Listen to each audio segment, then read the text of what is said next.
आपल्यासोबत अविनाश जाधव त्यांच्याशी आपण बातचीत करत आहोत। अविनाश जी, ज्या प्रकारे आपण पाहतो आता मतदार यादी प्रमुख मेळावा पार पडत आहे, तुम्ही ज्या प्रकारे घोळ सुद्धा दाखवून दिलेला आहे पुराव्यादिवशी, मला असं वाटतं की ह्या याद्यांमध्ये प्रचंड घोळ आहे आणि जोपर्यंत BLA गाव खाली जाऊन काम करत नाही तोपर्यंत ह्या याद्यांचे घोळ समोर येणार नाहीत।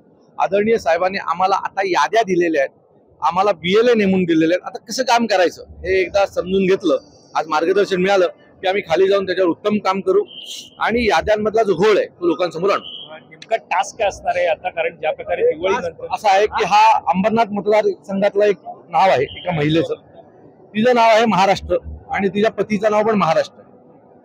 सो अशी खोटी नावं शोधून काढणं हा आमचा टास्क आहे। नक्कीच। आणि पण एक प्रकारे राज ठाकरे म्हणत होते की निवडणुका इतकी वर्ष लांबले, आणखी 6 महिने निवडणूक पुढे गेली तर खोट्या मतदान याद्यांवर काम करण्यापेक्षा लोकांना स्वतंत्र भारतात राहण्याचा फील येऊ द्या, जे खरं आहे त्याच्यावर मतदान होऊ द्या, मग जो काही जय पराजय होईल त्याला सामोरे जायला मी तुम्हाला। शेवटचा प्रश्न, अगदी ज्या प्रकारे निवडणुका होतात, मतदान होतं, किती महत्वाचं आहे आणि अशी भूल तर मतदान किती महत्वाचं आहे, हजारपटीने महत्वाचं आहे। याच्यावर आपल्या राज्याचं भविष्य ठरतं, इन्फ्रास्ट्रक्चर ठरतं, लोकांना शिक्षणातली व्यवस्था असेल, कामगाराची व्यवस्था असेल, याच्या बाबतीतले निर्णय ठरतात। हे प्रचंड महत्वाचं आहे। चोरांच्या हातात जर तुम्ही सत्ता दिलीत तर तो चोरीच करणार।